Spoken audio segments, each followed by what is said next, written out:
Cieux, écoutez, terre, prête l'oreille, car l'Éternel parle. Voici la bonne nouvelle. Aujourd'hui, dans la ville de David, il nous est né un sauveur, qui est le Christ, le Seigneur. Un enfant nous est né, un fils nous est donné. La souveraineté reposera sur son épaule. On l'appellera conseiller admirable, Dieu puissant, prince de la paix. Gloire à Dieu au plus haut des cieux, paix sur la terre et bienveillance envers les hommes. Amen. C'est l'évangile de Jean, c'est le premier chapitre et ce sont les premiers versets. Au commencement était le Verbe, et le Verbe était dans l'intimité de Dieu, et le Verbe était Dieu. Il était au commencement dans l'intimité de Dieu.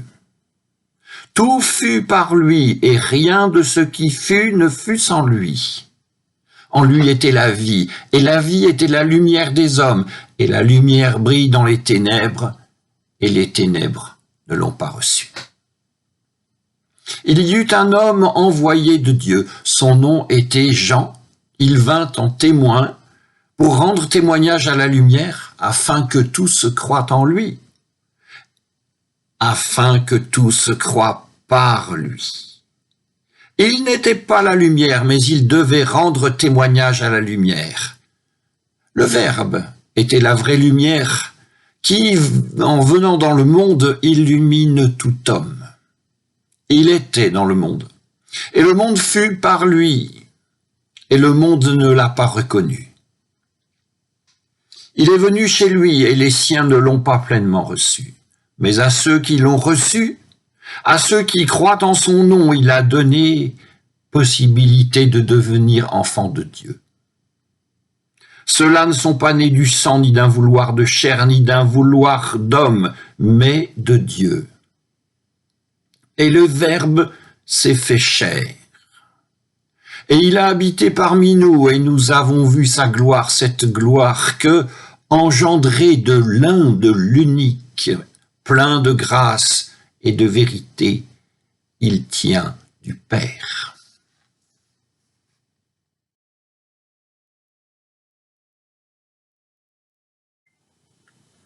Veillée de Noël pour certains, célébration à minuit, puis culte du matin de Noël, deux célébrations qui semblent inséparables l'une de l'autre. Probablement elles se soutiennent même l'une l'autre. Veillée de Noël, il nous est proposé de lire un récit de nativité, Matthieu ou Luc, l'enfant naît. Et cette évocation biblique pourrait effectivement suffire, car il a un nom, déjà, une destinée aussi, avec chacun des deux récits d'évangile. Cela devrait donc suffire, car ainsi l'histoire de Jésus commence et la flèche du temps est déjà lancée, comme on le chante, de Bethléem à la croix, de la crèche à Golgotha, de la misère à la joie, de la naissance à la mort. Il n'y a que Jésus. Et cela suffit, cela devrait suffire. Jésus de Nazareth est le message, homme envoyé de Dieu, reconnu comme Christ, fin de la veillée de Noël. Mais voici que le lendemain matin, culte du matin de Noël, il nous est proposé chaque année de lire un autre récit au commencement, toujours le même d'ailleurs, toujours le même début ou encore principe de l'évangile de Jean. Et voici que le commencement de l'évangile de Jean semble bien vouloir commencer là où les autres évangiles ne commencent pas. Jean commence plus haut, pourrait-on dire, ou plus loin, ou même il commence ailleurs. Il commence à l'origine même des temps. Au commencement, il y avait tout ce que le langage humain a jamais pu et pourra jamais exprimer, et cela était dans l'intimité de Dieu. Certains proposent de parler pour cela de la parole avec une majuscule, parole ou verbe avec une majuscule. C'est à peu près la même chose. Et c'est surtout la même idée. L'idée, c'est que Dieu est au cœur de la parole, au cœur du verbe, au cœur de tout ce que l'être humain peut penser et dire. Et avec cela, Dieu n'est pas à l'extérieur de ce que chaque être humain fait et dit, mais dedans. Et l'intimité dont nous parlons est tellement profonde que l'auteur de l'évangile de Jean affirme ceci: le Verbe était Dieu. C'est une affirmation considérable. Tout ce que l'être humain peut imaginer, penser et dire, tout ce qu'il est capable de mettre en œuvre, par des gestes et par des mots, c'est cela qui est Dieu, sans qu'il soit nécessaire de se réclamer d'une puissance extérieure, supérieure et autonome. Le langage, la parole, le verbe suffit. Cette affirmation et le verbe était Dieu rend compte d'une foi totalement incarnée. Et l'on se dit que peut-être il suffirait d'y croire, et, en y croyant, il suffirait d'accomplir ce qu'elle dit, à savoir que la parole de Dieu et la parole humaine se confondent absolument, et ce serait une extraordinairement bonne nouvelle. Cependant, ou même peut-être hélas, la chose n'est pas vraiment si simple. Déjà, pour l'approcher, nous avons dû utiliser le conditionnel en disant « ce serait une extraordinairement bonne nouvelle ». Ce qui laisse à penser que ça ne l'est pas forcément. Quant à Jean, il utilise un temps du passé, et le Verbe était Dieu. Il l'était. Et Jean revient ainsi sur ce qu'il avait tenté d'exprimer. Il reprend ce qu'il avait pu donner. Poursuivant son propos, il donne ceci. Il était, le Verbe, il était au commencement dans l'intimité de Dieu. Il l'était. Et ensuite, l'intimité est-elle perdue pour toujours? Cette unité défaite peut-elle être reconstruite? Si l'on s'en tient à ce qui est écrit et si l'on se tient du côté des humains, cela semble brisé et nous devrons comprendre ici que le langage, le verbe, ici repris par les humains, est au mieux neutre, mais souvent ne sert plus qu'à la ruse et à la domination. Sauf que, message essentiel d'espérance, j'allais dire d'expérience, message essentiel d'espérance, le verbe, la parole persiste. C'est un peu l'idée qu'on pourrait qualifier d'enfantine que la parole, celle dont nous avons parlé, celle dont Jésus parle, celle dont Jean parle, la parole reste la plus forte. Ce qu'un de nos cantiques de Pâques affirme, mais Dieu reste le plus fort, Jésus a vaincu la mort. Mais ça c'est Pâques.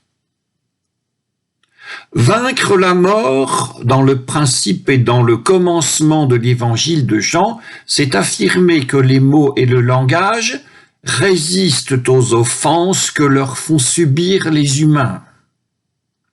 Vaincre la mort, c'est oser dire que le langage et donc l'âme humaine ne peuvent être totalement corrompus. Bien sûr, nous l'affirmons. Bien sûr aussi, nous devons hésiter un peu en affirmant cela, car nous savons bien à quel désastre les humains en arrivent parfois. Souvenons-nous seulement du premier génocide du XXe siècle. Un génocide oublié, celui perpétré par la puissance coloniale allemande en Namibie contre deux peuples, les Nama et les Herero.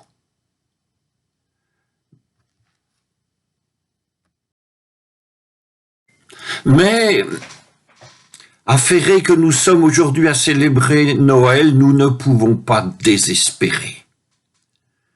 Oui, toutes ces histoires de désagrégation du Verbe, toutes ces histoires du refus d'une lumière venue d'en haut, toutes ces histoires de refus du témoignage de Jean et autres témoins, toutes ces histoires sont rappelées. Mais est-ce là la fin de l'histoire? Nous avons déjà entrevu qu'il n'en est rien et que Jésus a vaincu la mort. On peut toujours le dire ainsi sans se tromper sur ce que les mots désignent. Jésus a vaincu la mort. Mais, chers amis, Pâques sera célébré le 9 avril prochain. Aujourd'hui, c'est Noël et l'évangile de Jean nous offre ceci, et le Verbe s'est fait chair. Alors bien sûr, apparemment sans hésiter, certains proposeront « la parole est devenue un homme » et quant au nom de cet homme-là, ils et nous penserons sans délai à Jésus de Nazareth. Et pourquoi pas?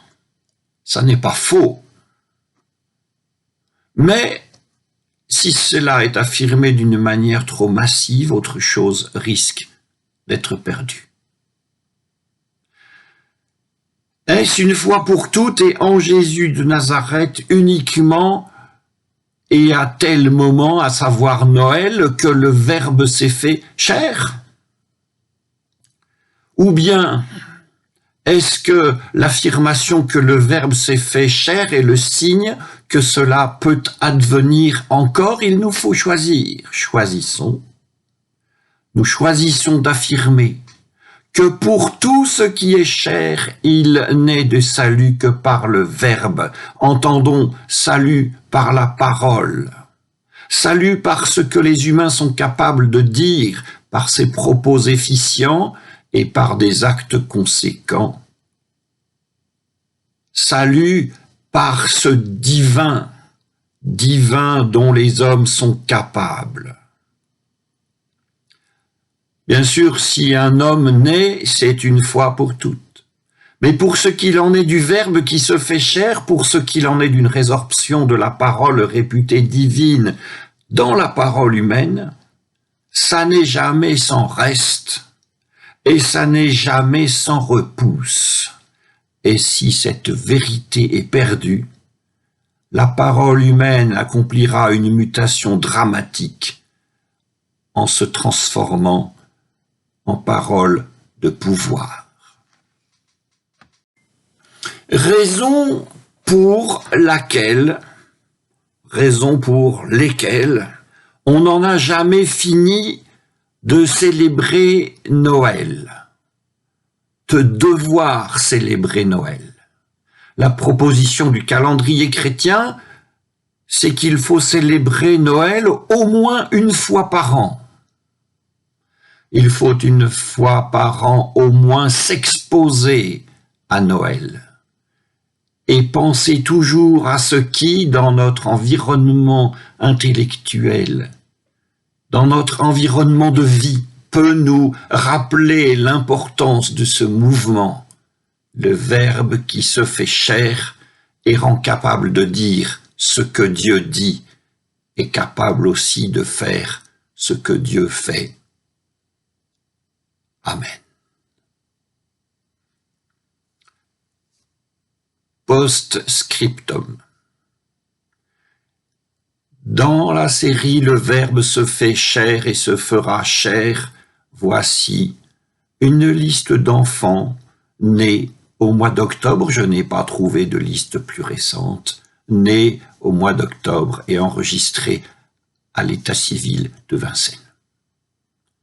Rose, César, Ilaï, Léa, Camille, Léonard, Orso, Maël, Naïl, Noé, Gauvin, Lorenzo, Yumi, Émile, Basile, Amaury, Gaïa, Romane, Eva, Louisa, Pierre, Gabi, Roberto, Clara, Arthur, Jeanne, Marc, Gaspard, Andrea, Gaspard encore, Elena, Clémence, Juliette, Hector et tous les autres. Le Verbe se fait chair. Amen.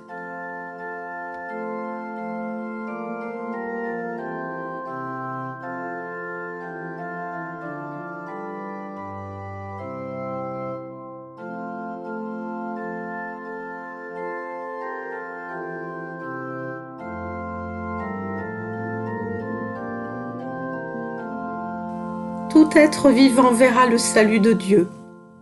Tant de fausses nouvelles règnent sur notre monde, tant de mirages nous promettent le bonheur, tant d'illusions nous détournent de toi. Réaffirme ta promesse de salut, Seigneur. Nous le croyons, nous avons besoin d'être sauvés. Seuls, nous courons à notre perte. Donne-nous ton salut, Seigneur.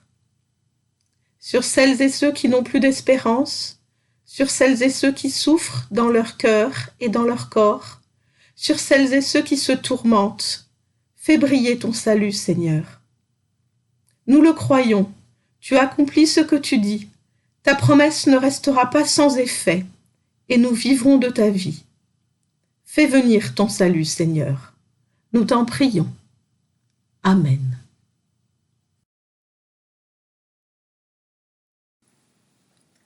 Notre Père, qui es aux cieux, que ton nom soit sanctifié, que ton règne vienne, que ta volonté soit faite sur la terre comme au ciel.